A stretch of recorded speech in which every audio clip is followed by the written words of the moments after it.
연합 아, 아,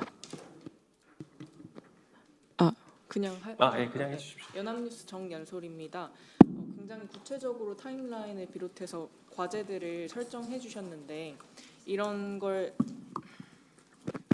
실현하시려면 추진력이 있어야 하지 않겠습니까? 어제 조국혁신당도 형소법 개정 관련해서 발표를 했는데 다른 당과 협력도 필요할 거고 민주당 내에서도 의견과 추동력을 모으는 게 필요하다고 생각합니다. 그런 측면에서 추진력을 어떻게 만들어갈 것인지 여쭙습니다. 네, 우회적이고 중의적인 질문 같긴 한데요. 네, 이건 결국에 당대표가 총대 메고 가야 됩니다. 이 개혁의 깃발은 당대표가 들어줘야 됩니다. 그리고 그 개혁의 깃발 아래 민주당의 개혁 세력들이 모여야 돼요. 의원들도 모여야 되고 개혁을 바라는 당원들과 지지자들이 모여서 그 깃발을 세게 들고 전진해줘야 됩니다. 그래서 저는 이번 전당대회 지금 보면 벌써 국민들께서 그리고 당원들께서 뉴스의 피로감을 느끼십니다. 개파에 대한 싸움, 아마 기자님들도 맨날 똑같은 기사 쓰시느라고 지겨우실 거예요. 맨날 개파 싸움, 이쪽 개파가 뭐라고 했다, 이쪽 개파가 뭐라고 했다, 서로 지지자들끼리 싸우고 있다. 이 비슷한 패턴이 아니라 지금 제가 말씀드렸던 이런 정책 과제들, 개혁 과제들을 할 것이냐 말 것이냐, 이 중에 무엇을 할 것이냐 말 것이냐, 이런 토론이 이루어져야 되거든요. 저는 그래서 오늘 이 자리에서 좀 과감하게 질문 겸 요청을 드리는데, 이번에 당대표 출마하시려고 하시는 분들 지금 제가 제안드린 이 개혁 지도에 대해서 답을 주셨으면 좋겠고, 그 각 후보들도 똑같이 개혁 지도를 만들어서 당원들께 공개해 주셨으면 좋겠습니다. 그게 이번 민주당 전당대회가 분열이 아니라 통합으로 가는 지름길이고 국민들께 희망을 주는 길이라고 저는 생각해요. 그래서 그 추진력은 지금 말씀드렸던 이 개혁 지도를 공개하고 당원들과 지지자들의 지지세를 얻어서 그 힘으로 간다고 저는 생각합니다. 네. 네. 네, KBS 이지윤인데요. 방금 답 주신 거에 대한 후속 질문인데, 다른 당대표 출마하시는 분들한테 이런 그 개혁 지도에 대해 답을 달라고 하셨으면 의원님은 어쨌든 이 전당대회 당대표 출마하신다고 저희가 이해를 하면 되는 것일지요? 직접적으로 질문 드리겠습니다. 네.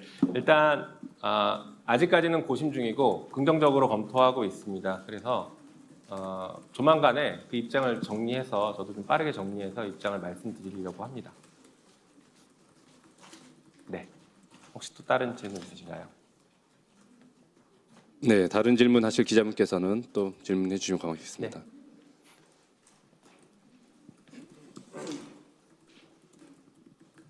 예, 의원님 채널의 이준성 기자입니다. 귀한 시간 내주셔서 감사드리고요. 그 조작 검사 탄핵을 말씀해 주셨는데, 사실 현재 국회에는 국정조사 이후에 조작 기소 특검법이 발의해서 제출돼 있잖아요. 네. 특검을 통해서 수사가 아닌 검사들을 먼저 탄핵하는 방식으로 하자는 제안이신 건지 좀 헷갈려서 이걸 좀 명확하게 말씀해 주시면 감사하겠습니다. 네. 현재 지금 국회에서 기억하시겠지만 박상용 검사, 어미준 검사, 강백신 검사, 김영철 검사에 대해서 탄핵안이 발의가 됐고 법사위에서 탄핵 청문회를 일부 진행했습니다. 특히 박상용 검사는 진행이 됐죠. 그래서 진행됐던 이 탄핵 청문회 결과와 최근에 진행된 국정조사 결과를 합쳐서 탄핵안을 본회의에서 처리하면 됩니다. 그러니까 새로 발의하는 게 아니라 이미 발의가 돼 있는 것을 처리한다는 개념으로 이해해 주시면 좋을 것 같습니다.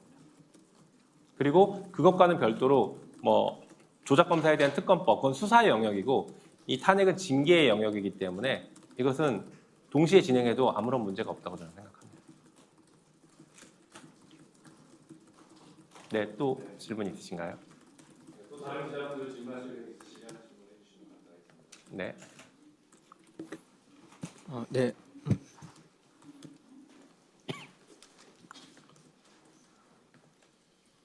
네, 안녕하세요. 이데일리 박종화 기자라고 합니다.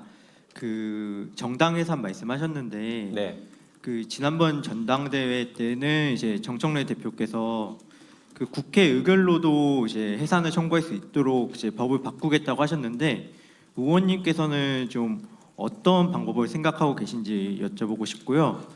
그 두 번째는 이제 개헌 말씀하셨는데, 이제 물론 의원님 구상으로는 정책 대의원 대회 통해서 이제 좀 구체화하시겠다고 하셨지만 지금 의원님께서 좀 개헌 안에 어떤 내용이 담겨야 된다고 생각하시는지 여쭤보고 싶습니다. 네. 일단 정당 예산과 관련해서는 우리 헌법상 정부가 헌법재판소에 제소하도록 되어 있습니다.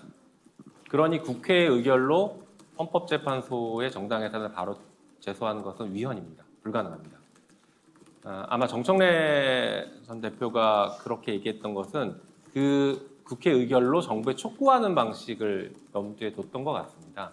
저는 국회가 나서서 정당 예산을 한다는 의미가 아니라 정당 예산은 결국에 정부가 해야 되는데 이 정부가 정당 예산을 할 수 있게 동력을 만들고 그 필요성, 논리를 만들고 그 힘을 만들어주는 것은 결국에는 국회와 정치권이라고 생각합니다. 그래서 특히 우리 민주당이 저 정당 해산, 내란 정당이라고 확인이 된다라고 하면 저 내란 정당을 해산시켜야 될지 말지에 대해서부터 토론을 하고 해산시킨다면 어떤 방식으로 어떻게 해산시켜야 되는지 이런 것들을 토론해서 당이 결정을 하자는 겁니다. 당 지도부의 결정에 맡기지 않고 저것은 공론화가 필요하기 때문에 당원들이 모여서 토론하자는 얘기입니다.